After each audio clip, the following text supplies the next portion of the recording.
Hi hello ನಮಸ್ಕಾರ, welcome back to my YouTube channel ಅಂತ ಹೇಳ್ತಾ ಇವತ್ತು ನಾನು ಬಂದಿದ್ದೀನಿ ಒಂದು ಇಂಟ್ರೆಸ್ಟಿಂಗ್ ಮಾಹಿತಿಯೊಂದಿಗೆ. ಸೊ ಫ್ರೆಂಡ್ಸ್, ಕನ್ನಡ ಕನ್ನಡ ಅಂದ್ರೆ ಹೆಮ್ಮೆ, ಕನ್ನಡ ಅಂದ್ರೆ ತಂತ್ರಜ್ಞಾನ, ಕನ್ನಡ ಅಂದ್ರೆ ತಾಕತ್ತು, ಕನ್ನಡ ಅಂದ್ರೆ ಉದ್ಯಮಗಳ ನಗರಿ. ಕನ್ನಡ ಒಂದು ರಾಜ್ಯವಲ್ಲ, ಒಂದೇ ಜಾಗದಲ್ಲಿ ಇತಿಹಾಸ, ಪರಂಪರೆ ಮತ್ತು ಭವಿಷ್ಯವನ್ನ ಸೇರಿಸುವ ಒಂದು ನೆಲ. ಸೊ ಇನ್ನು ನಾವು ನಿಮ್ಮ ಮುಂದೆ ಬಂದಿರೋದು ಕರ್ನಾಟಕದ ಆರ್ಥಿಕ ಪರಿಸ್ಥಿತಿ ಮತ್ತು ಕರ್ನಾಟಕದ ಡೆವಲಪ್ಮೆಂಟ್ ಬಗ್ಗೆ ಮಾತನಾಡೋದು. ಬನ್ನಿ, ಇವತ್ತು ಕನ್ನಡದ ಆರ್ಥಿಕ ಬೆಳವಣಿಗೆಯನ್ನ ನಿಮಗೆ ಅತ್ಯಂತ ಹತ್ತಿರದಿಂದ ತೋರಿಸಿಕೊಟ್ಟಿದ್ದೀನಿ. ಸೊ ನಾನು ಮಾಡೋದು ಬೇಡ, ಈ ಪೂರ್ತಿ ಇನ್ಫಾರ್ಮೇಶನ್ ನಿಮ್ಗೆ ಗೊತ್ತಾಗ್ಬೇಕಂದ್ರೆ ವಿಡಿಯೋನ ಸ್ಕಿಪ್ ಮಾಡದೆ ಕೊನೆವರೆಗೂ ನೋಡಿ. ಸೊ ನಮ್ಮ ಕರ್ನಾಟಕದ ಆರ್ಥಿಕ ಪರಿಸ್ಥಿತಿ ಎಲ್ಲಿಗೆ ಹೋಗಿದೆ ಮತ್ತು ಇವತ್ತು ನಮ್ಮ ಕರ್ನಾಟಕದ ರೆವಿನ್ಯೂ ಎಷ್ಟು, ಕರ್ನಾಟಕದ ಎಕ್ಸ್ಪೆಂಡಿಚರ್ ಎಷ್ಟು, ಕಳೆದ 10 ವರ್ಷಗಳನ್ನ ಕಂಪೇರ್ ಮಾಡಿದರೆ ಇವತ್ತು ನಮ್ಮ ಕರ್ನಾಟಕದ ಟೋಟಲ್ ಗ್ರೋತ್ ಎಷ್ಟಾಗಿದೆ, ಯಾವ ಸೆಕ್ಟರ್ ಅಲ್ಲಿ ತನ್ನದೇ ಆದ ಛಾಪನ್ನು ಮೂಡಿಸಿದೆ, ಯಾವ ಸೆಕ್ಟರ್ ಡೆವಲಪ್ ಆಗ್ತಾ ಇದೆ, ಇನ್ಫ್ರಾಸ್ಟ್ರಕ್ಚರ್ ಎಷ್ಟು ಬಿಲ್ಡ್ ಆಗ್ತಿದೆ ಅಂತ ಕಂಪ್ಲೀಟ್ ಆಗಿ ನಿಮ್ಮ ಮುಂದೆ ಹೇಳ್ಕೊಟ್ಟಿದ್ದೀನಿ. 2015ರಿಂದ 2025ವರೆಗೆ ಕರ್ನಾಟಕದ ಟೋಟಲ್ ರೆವೆನ್ಯೂ ಗ್ರೋತ್ ಏನು ಮತ್ತು ಟೋಟಲ್ ಎಕ್ಸ್ಪೆಂಡಿಚರ್ ಏನು ಮತ್ತು ರೆವೆನ್ಯೂ ಮತ್ತು ಎಕ್ಸ್ಪೆಂಡಿಚರ್ ಅಲ್ಲಿ ಆಗಿರೋ ಬದಲಾವಣೆಗಳೆಷ್ಟು, ಪ್ರತಿಯೊಂದು ಎಳೆಯಾಗಿ ನಿಮ್ಮ ಮುಂದೆ ಹೇಳ್ಕೊಟ್ಟಿದ್ದೀನಿ. ಯಾಕಂದ್ರೆ ಆಗಿರೋ ತುಂಬಾ ಬದಲಾವಣೆಗಳು ಕೂಡ ಕರ್ನಾಟಕದ ಪ್ರತಿಯೊಬ್ಬ ಕನ್ನಡಿಗರ ಮೇಲೆ ಪ್ರಭಾವ ಬೀರುತ್ತದೆ.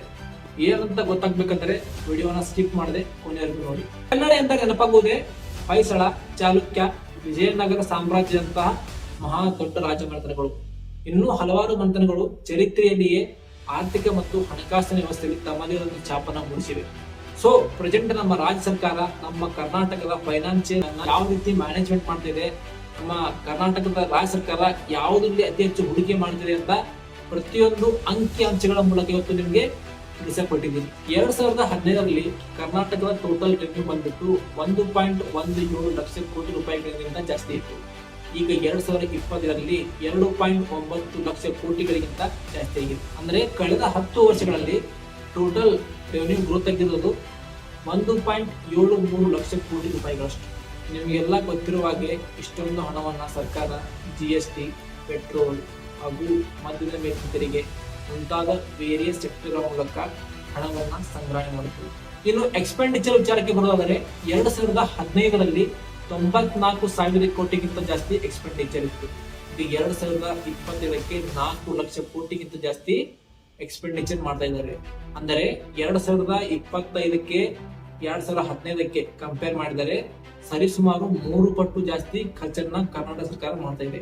ಇಷ್ಟೊಂದು ಖರ್ಚು ಯಾವ ಸೆಕ್ಟರ್ ಮೇಲೆ ಆಗ್ತಾ ಇದೆ, ಇಷ್ಟೊಂದು ಹಣ ಎಲ್ಲಿ ಹೋಗ್ತಿದೆ ಅಂತ ನಿಮ್ ಮುಂದೆ ಈಗ ಇಡಕೊಂಡಿದ್ದೀನಿ.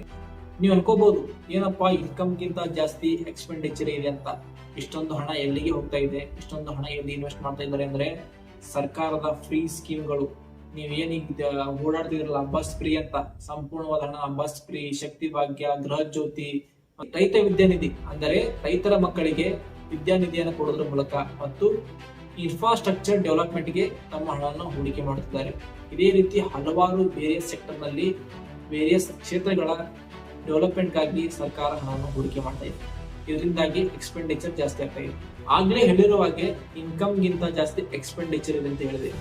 ಇನ್ಕಮ್ಗಿಂತ ಜಾಸ್ತಿ ಎಕ್ಸ್ಪೆಂಡಿಚರ್ ಇದ್ರೂ ಕೂಡ ಈ ಎಲ್ಲ ಸ್ಕೀಮ್ಗಳು ಇನ್ಫ್ರಾಸ್ಟ್ರಕ್ಚರ್ ಬೆಳವಣಿಗೆ ಹಾಗೂ ಮುಂತಾದ ಕ್ಷೇತ್ರಗಳ ಡೆವಲಪ್ಮೆಂಟ್ಗಾಗಿ ಹಣ ಎಲ್ಲಿಂದ ಬರುತ್ತದೆ? ಸೊ ಈ ಎಲ್ಲ ಹಣವನ್ನ ಸಾಲ ತೆಗೆದಿದ್ದಾರೆ ಸೆಂಟ್ರಲ್ ಗೌರ್ಮೆಂಟ್ ಇಂದ ಮತ್ತು ಬೇರೆ ಬೇರೆ ರಾಜ್ಯಗಳಿಂದ ಸಾಲವನ್ನ ಪಡೆದುಕೊಂಡು ಈ ಎಲ್ಲಾ ಸ್ಕೀಮ್ಗಳ ಮೇಲೆ ಹೂಡಿಕೆ ಮಾಡ್ತಾರೆ.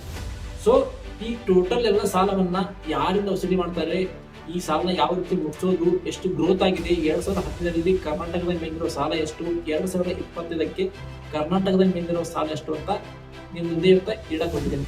2015ರಲ್ಲಿ ಕರ್ನಾಟಕದ ಸಾಲ ಬಂದ್ಬಿಟ್ಟು 1.83 ಲಕ್ಷ ಕೋಟಿ ರೂಪಾಯಿಗಳು. ಈಗ 2025ಕ್ಕೆ 7.64 ಲಕ್ಷ ಕೋಟಿ ರೂಪಾಯಿಗಳಿಗೆ ತಲುಪಿದೆ. ಅಂದ್ರೆ ಟೋಟಲ್ ಲೋನ್ ಗ್ರೋತ್ ಬಂದ್ಬಿಟ್ಟು 5.4 ಕೋಟಿಗಿಂತ ಜಾಸ್ತಿ ಆಗಿದೆ.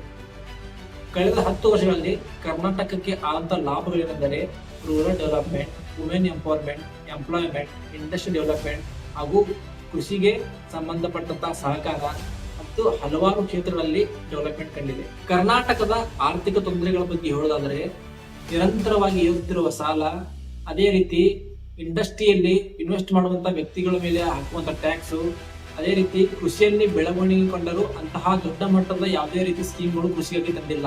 ಅದೇ ರೀತಿ ಅತಿಯಾದ ನಗರೀಕರಣದಿಂದಾಗಿ ಪರಿಸರ ಹಾಳಾಗುತ್ತಿದೆ.